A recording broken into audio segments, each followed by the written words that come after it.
Welcome to the Coffee and Kidlit Show. This happens to be the season finale episode, you might say, of this season of the Coffee and Kidlit Show. And my name is Travis D. Peterson. I am a children's book author as well as a book designer.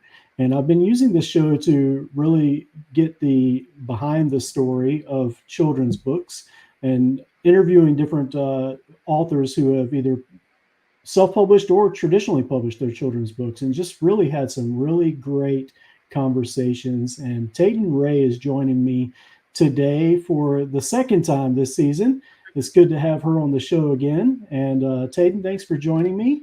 Thank you for having me. It's a pleasure to be here. Absolutely. And like I said, this is the season finale, and it's going to be, I guess, kind of a fun show because, we have Halloween coming up. Now, I'm not really a Halloween person, but I thought it'd be fun to talk about the scary aspects of self-publishing, and we'll get into that a little bit. But I do have an important announcement, and that is that there will be a second season to the Coffee and Kidlit Show. I'll be scheduling shows for next year. In the month of November, I'll be scheduling those. So if you are a children's author and you would like to be on the show and be interviewed, you can contact me at the details in the description of this video. And I'd love to have you on and talk about your story. So the details are there. And also you can still order not only Teydon Rae's books, but as well as my books, Ada and the Helpers, and Never Ever Build a Blanket Fort. All the details are in the description below. And with the new season, I'm going to start syndicating the show to some podcast channels. So be on the lookout for that. And got some exciting other news to announce later on. So just really pleased with the direction of things going into 2023. Now, again, I have Teydon Rae with us today, and she was on the show a few weeks ago to talk about Cami Koala, that cute little koala sitting behind her there. And she has another book out called The Three Little Monsters and the Cranky King. And Teydon, remind me, where did this fall in with the lineup of the books that you have out right now? So that was my first one. This was your first one. Yeah, this is the first one that came out. Yeah. And did you do a Kickstarter for this book? I couldn't find it. No, I didn't do a Kickstarter for this one. Okay. Yeah. So Teydon, just for those who are watching for the first time, could you just do a quick introduction of yourself? Sure. So I'm a mom. I've got 6 kids ranging from 2 years old to 23. So I've got a wide range there. And I am an entrepreneur. I've got several businesses that run. We live on a family farm, and so we've got some puppies and horses, and we've had goats and chickens and pigs and you name it. But we've just kind of been enjoying that. And let's see. So I started writing, I guess, when I was young. And like most of those 2 stories I have out right now, they're both stories I had originally written when I was in 4th grade. And so I pulled them out a few years ago and decided, you know what, I wanted to become a published author and kind of get those out there and hopefully help other kids and benefit my own as well. So that's kind of been my story. I wanted to kind of have themes to the books that would help kids, that would, kind of inspire them to be better and to enjoy, the world around them and be creative. And so I'm trying to just produce books that inspire and, creativity and kindness and, those good, unlocking the magic within everybody to be the best versions of themselves. Yeah, I definitely see that theme of kindness throughout your books. And you mentioned that you're on a farm. I think you mentioned last time that you breed German Shepherds. Is that right? Australian Shepherds. Australian Shepherds. Yes. Okay. Yeah. Different country. So it's October. It's getting to the end of October. I'm sure it's busy. What's happening on the farm right now?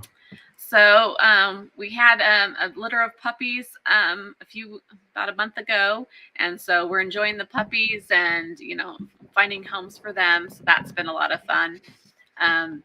we've got we had a couple colts born, so we've been playing with the colts and kind of getting them little used to leading and all of that stuff, and kind of hopefully getting them ready to brace for this winter that's coming, because it turned off cold. We already got freezing weather yesterday. So Really? yeah, so we're just trying to get everything ready for that, get all the cold season coming up. But it's been a lot of fun. That's good. That's good. How many horses do you have in all? So we've got 5 right now. Okay. Yeah. And Australian Shepherds? So we have 7 puppies that were born, and then we've got 4 adults. Okay. Yeah. So I think we might have talked about it last time, but our kids are trying to talk us into a dog, and we actually had my sister-in-law's dog with us for the past week or so, and I've been really impressed by my 7-year-old. He's really taken to the whole caring for the dog and the responsibilities that come with that. I've been really happy to see that. That's awesome. Even letting the dog sleep with him in his bed. I don't know if he'll be able to sleep once the dog is gone now. But yeah, I got used to that, huh? That's right. Yeah. And taking it out for walks and all of that. It's just been really fun to watch. And so I think he's sort of earned the chance to have a dog a bit later. So we'll see. It'll be some time before we can do it, but looking forward to that. That's awesome. Yeah, it's so good for the kids. Absolutely. And I'll say I had a few dogs, but they were more like outside dogs growing up, in the early 80s, mid 80s, and they weren't really indoor dogs, and yeah, they had some sad endings, but we won't get into that. We were more of a cat family growing up. Okay. So the 3 little monsters and the Cranky King. He might look a little crazy, but yeah, he does look a little crazy, and we can talk about that a little bit. But give us a little summary of the Cranky King, or the book. So it's a story about friendship, kindness, and accepting differences, and it's about 3 little monsters: Taft, Barkley, and Spur. And they love to play soccer, and they're out, and their parents have always warned them that you don't go near Castle Zare, because King Spound Zarek is mean, and he'll eat little monsters. And so they I've always tried to stay away and play soccer and just kind of not go near over there. But one day they get too close, and they come in contact with him, and they find out that he's not so mean and scary after all, so they make a friend, and he's just really a sad and lonely monster who just everybody was afraid of, because he looked really scary and kind of crazy. He's got scars all over his face. He's got hands that are like little purple feet, and he just doesn't look quite right, so they get to know him a little bit better. They have a little accident, and then help him and realize he's not really that scary. So it's a really fun story, and I thought it was really fitting for this week here before Halloween. And he does look a bit crazy, like you said. He's got one big eye, and kind of like Cyclops, and he's got these feet for hands. Now, how did that come about? So that was how I wrote his description when I was in 4th grade, and so I kind of wanted to stay true to that. And I had, and he had the horns and the feet for the hands, and they were purple, and it was just, I'm like, okay, I'm gonna keep that. He had scars, and something that I came up when I was just really young. So I thought, well, you know what, that sounds kind of fun. Let's stick with that. So. Now, did you actually draw pictures of him when you were in 4th grade? I did. They looked a little rough. Yeah. But I did draw pictures of him. I would love to see those. Yeah. So I take my original stories with me when I go to an author visit, so people can see, okay, this is what it was started out with. And actually, his name originally was Spalanzeri, And I'm like, okay, I needed a more masculine name, so I just put it took off the airy and put an ek at the end. So yeah, but that's one of the differences of the two stories. But that works. So what got it? Where did this idea come from? How did you get the inspiration behind this book? So the world kind of turned for the worst, a few years ago. And I thought, you know what, we need more kindness books in the world for kids, and to kind of realize that, people are kind and good no matter what they look like. So I thought, you know what, this is a good story. That was the theme of this story to begin with. And I just kind of, made it more of that, and thought, you know what, it could do well and help everybody if I brought it out at this point. And I've loved writing since I was little. I always wanted to be an author. I thought, you know what, I'm at a stage where this will probably work, and so I'm going to go for it. I really love that, and I really connect with the thought of where the world has gone in the past few years, and this message behind the story is so good for not only kids but adults as well. Even living here in Norway, seeing the polarization in the United States, especially, and just everything that's happening there, it kind of breaks my heart a little bit. And so we need more stories like this that not only bring kindness, but also exactly what you present here, that, it doesn't really matter how someone appears or how they seem, but it's the heart inside them that really counts. So I think it's an excellent story for this generation. Yeah, absolutely. Yeah. So this wasn't the original title. No, it wasn't. Spallanzarek and the Three Little Kings, I think, or the Three Little Monsters. Yeah. Yeah. So yeah. When I first decided to do this, I guess I didn't think of, there would be Facebook groups that kind of help you along the way. And so I was trying to do it all on my own. I kind of like YouTube different things on how to do it and where to go. And so I came up with this title, and it fell flat. Like, I didn't have the support group. Like, I wasn't getting feedback from a lot of people. I had asked, local people, and kids and everything, and they all seemed to like it. But then I didn't have, the big, in the groups, you can get critique on, okay, what do you think of this? What do you think of this? And I just didn't have that at that point. I wasn't aware of that. And so when I put it out there, it just didn't go very far. And so then I kind of got discouraged, and kind of laid flat for a little bit. And then I saw another local author who was starting to do books, and she was starting to have momentum. And so I asked her a few questions. I'm like, okay, where are you? How are you learning about all this? What are you doing? And she told me about some Facebook groups. And I thought, oh, I'd never even thought about that. So I got on there, and then I found a coach, and then kind of showed her what I had. I wanted to, get back going again. And she looked, and she says, that title is going to scare a lot of people away. And so I use that on my things too. I was like, you know what, it can seem a little scary. So because Spallanzarek is a hard word, but to me, it was like Rumpelstiltskin. People love Rumpelstiltskin, but it's a hard, it can be intimidating at first. So I thought, okay, we'll just change it. So, because if parents don't feel like they can pronounce the word, they might not want to even buy the story for their kids, because they're like, I don't know. I don't know if I can ever read this book to my kids. So we changed it and kind of did a revamp on it and relaunched it. So that's kind of how it came about.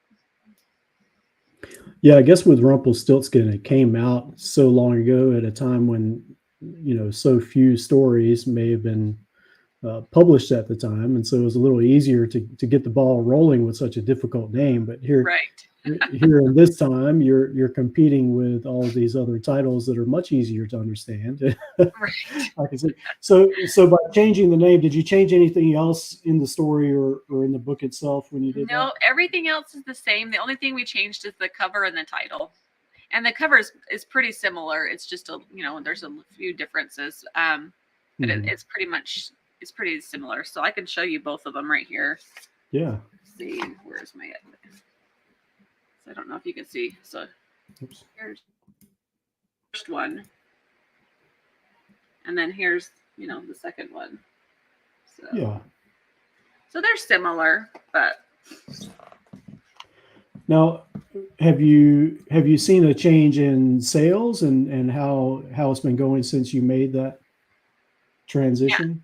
Yes, definitely, and I think the title was the big kicker for a lot of people, is they were just so intimidated by the title, and then kids couldn't repeat it even if they liked the story. It was hard for kids to go tell their friends about it because it was hard, it was hard to remember or repeat because it was just such a big word. And so I think with this, the more simplistic title, kids can share it easier too. And I also think kids are naturally going to connect with the Three Little Monsters first, Yes. because of their playfulness and all that. And so by putting that at the front of your title, I think it really helps you as well. So that's I guess you could say that's kind of a scary thing that you went through with launching this, your very first book, publishing it, and then it just completely falls flat, and you're like, Right. what am I doing wrong? Am I completely off my rocker here? Why is this not working? Right. But and I had ordered 2,000 hardcover books of those, so I'm like, you did, and I'm like, what am I going to do with all these? Because they are not going to, it was a little frustrating because I'm like, I'd already purchased all of those, and so yeah, but it works out. When I go to different events, I'll have both copies for people, and so they and I'm trying to get have those go little by little, but it's interesting. yeah, There's a lot of learning mistakes that I've made for sure. Yeah. So you're still able to kind of trickle them out and sell them sort of along with the new edition, I guess, or yes, I just do a little discounted rate on them, and say this is the discontinued first edition, and because it's a great quality book, and that one even has, and CDs are kind of going by the wayside, but that one includes an audiobook CD in the front cover of it. Okay. So parents can put the CD in and kind of help their kids and read along with it. That'll be the hard to find collector's edition in a few years. So that's good. Yes. Yeah. So you also have this Kicking Up Kindness journal. Talk to us about that and so how that fits with the story. So it's right here. I don't know if you can see. Here we go. So it's the Kicking Up Kindness journal, and so in this journal, it's got prompts to help kids to learn about being kind. Well, not necessarily learn, but kind of reinforce it, I suppose. And a lot of it is interactive with they would need help from their adult family, a mom and dad, grandparent. So it talks about being caring and show somebody you care, and then they can write what they do and how it makes them feel, and then drawing a picture about it. It talks about how they, how their day went, what was good, what was bad, what they would change. So it's kind of getting people in touch with their feelings and how actions and helping others can make them feel good and kind of move their day forward. So it's kind of along with the how the world's going. I thought, okay, what can I do? And Kicking Up Kindness, I thought, okay, we need more of that, and if we can help spread it and people can get more people on board, say, we're trying to do this, or I'm doing this, and you want to help me with this, and so I thought that would be a good way to kind of reinforce that. Yeah, it sounds like a really good complementary book to go along with the reading book. As a journal, is it kind of like a daily journal? Like, how many days do you include? So I've got about 30 in there, and it has, so the daily journal part would be like the monster day in review, and so it could say the best things that happened today, and then there's a place to write what happened, things I wish I could change about today, I am proud of myself today because, and then I think I still need to work on. And so there's always ways that someone could say, okay, I need to work on this, I need to be better at this. So could you just hold up a couple of the spreads of that journal so we can see what it looks like? Yeah. So there's that, and then let's see if I can figure out. Here we go. Yeah. So I don't know if you can read that very well, but yeah. Yeah, we can see it well. Yeah. Okay. That's good. Thank you. Yeah, that's such a great addition to the story, as I said, and continue to kind of reinforce the idea of kindness. And I think that's yeah. Anyone who buys the book should get the journal to go with it to keep reinforcing that. Yeah. Um, so on to the hard topic. We Okay. talked about Cami Koala last time, and Uh-huh. at the time, you were in the middle of a Kickstarter for the sequel to Yes. Cami Koala. And what happened to that? Well, we fell short on that. So, yeah, the Kickstarter campaign didn't quite make it. And so it didn't get funded, and we weren't able to get it finished to go to print. So, what we're doing right now is I've got it on my website, and I'm just going to do pre-orders on the website, and it's going to take a little bit longer, but we're still going to make it happen. And so, for anybody that is wanting to help with that book, you can pre-order it, and then although that will help it get finished and get published. So, What's but your website? it's teydonrae.com. TeydonRae.com. And I'm just going to take away this question so everyone can see your name, TeydonRae.com there. And you can go ahead and pre-order the sequel to Cami Koala. I'll put the link down in the description as well. Okay. Thank you. But how was that transition? Because I know that can be kind of a scary moment too. And I've gone through that myself where the Kickstarter just did not go as you expected. Yeah. Talk to us about that moment. So, and I kind of see the writing on the wall the last week, like it just was not going where I wanted it to go. And I thought, well, maybe, this last push, and I had a few events scheduled that last week. So I thought, okay, maybe these events will help me kind of push me over, get me there. And then there's one, especially one event just totally fell flat, and it didn't do anything for me. So I thought, oh, well, that's not what I had planned, because I had kind of scheduled things to kind of, make sure it would happen, and it just didn't happen. So it was a little hard, so that I took that weekend to just kind of regroup and to just kind of think, okay, what's the next step here? And so, we went just after the weekend, I just did an update on it and told everybody, okay, we're just going to move it on to the website, and it's going to be slower, but hopefully everybody still is interested and excited about it, and we're going to keep moving forward. And so that's what I've been doing. And as I've gone and talked to other people, other schools and libraries and different things, I've let everybody know that we've got a pre-order, and so we're just kind of moving in that direction for now. Were you able to sort of immediately point people to the website? Did you have it all set up once the Kickstarter was finished, or was there I took that weekend to set it all up. So when I made the announcement, everything was moving, I had it already there so they could go and do that. Yeah, that's good. So when do you have kind of a projection of when you'll be able to order the books? Or I'm hoping in the spring. Is what I'm kind of shooting for. But of course it'll have to, pre-orders is going to be my determining factor. So hopefully we'll have enough pre-orders and get everything done by this spring is what I'm hoping for. Yeah.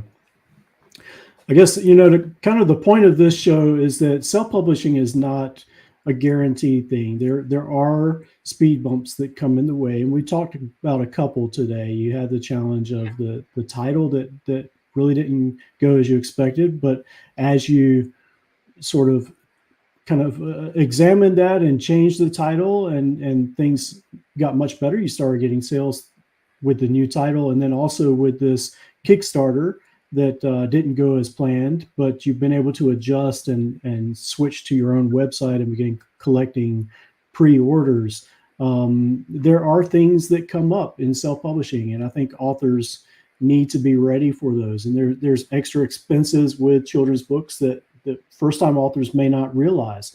Are there any other challenges that you faced in your publishing journey that you can say, yeah, this was kind of scary, but I was able to kind of find my way through it? Marketing is probably the scariest thing, I think, for a self-published author, because that's a whole new world, and you're putting your book out there and you're marketing, something that's very important to you, and that can be super scary. And I think that initially that was a little bit overwhelming, but you just keep going and learning, and it gets easier. Has there been any part of marketing that you feel like has helped you? I think ads have been a big help. Is that Amazon ads or somewhere else? So on like Instagram ads or Amazon ads, like both of them, I feel like are helpful. And I think promos, the collaborations with other authors and doing those ebook promos have been a huge help. They just kind of, authors kind of build together and help everybody else. And so you're reaching everybody's audiences. And so I think that's super helpful. Absolutely. And I think that's just for the first time authors out there, if you haven't published yet, basically you team up with other authors of the same genre or theme, or like you might have a Halloween book and you team up with other Halloween book authors and you do a free book promo. And the way you do that typically is through Amazon, KDP, through Kindle. You can offer your book for free. I believe it's for 5 days every 90 days. As long as you're in the KDP Select program, you can do that. And so you team up with these authors and you promote it on social media, and people can download all of your books, all of these authors' books at one time, basically. And the hope is that it generates reviews on your books, which also leads to sales for your book. Right. And yeah, I agree. It's a really great way to, first of all, get those reviews, but it's a great way to get sales and introduce your book to new families and audiences that maybe have never heard of your book, because they're seeing it through the social media platform of other authors and not just your own author, which I think is so important. And staying kind of within that same niche too, which is very important. You wouldn't want to promote it to a different niche. Like if you got a Halloween book, we wouldn't want to promote it to a Christmas audience, Right. So definitely wouldn't go as far. Right. So having authors that kind of have the same theme together really helps a lot. Yeah. And oftentimes, after they read it, if they really like it, they'll go and purchase the hardcover or the paperback. So it's very helpful. Yeah, absolutely. So Teydon, you've gone through a lot with the books that you have out now and the one that's coming out soon. Do you have any other advice for new time authors, or even authors who have done this a few times? I think just keep learning and stay involved in your author community and learn from other people. And because oftentimes I'm still surprised how many things I don't realize I don't know. And so you see other people asking a question or talking about something and realize, oh, I never knew about that, or what is that, And so I just think just being involved with the author community and keep learning, and it'll keep going forward. Just doing something little every day to kind of move your business forward, and I think that's the best advice I could give.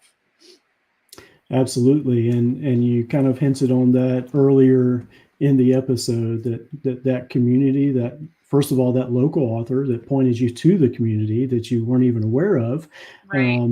And then just being able to get into these Facebook communities and talk. And I agree, they are so helpful for other authors. We're not here to sort of be competing against each other, but we're here to help each other. And so if you're an author and you're not in these Facebook groups, definitely get into those groups and ask questions, read what's there. It's just so helpful. Teydon, thank you so much for being on the show again, and I wish you all success with your books, as well as this new one that's coming. Excited to see it come into print. All right, thank you, and thank you for having me. It's been a pleasure to be on here today. Glad to have you. So once again, this is the end of this first season of the Coffee and Kidlit Show. I hope you will join in for next season, starting most likely in February of next year. But I'll be putting out some content between now and then. I really want to put out more helpful content for children's book authors as well as authors of adult books. So if you like this kind of content, please hit the subscribe button and follow along. And if you are an author and you want to be on the show, reach out to me in the contact in the description below, and I'd love to hear from you. Once again, Teydon Rae's book, The Three Little Monsters and the Cranky King, not the Crazy King, the Cranky King. You can get it at the description in the video here. So thanks so much, and we will talk soon. Bye. Thank you.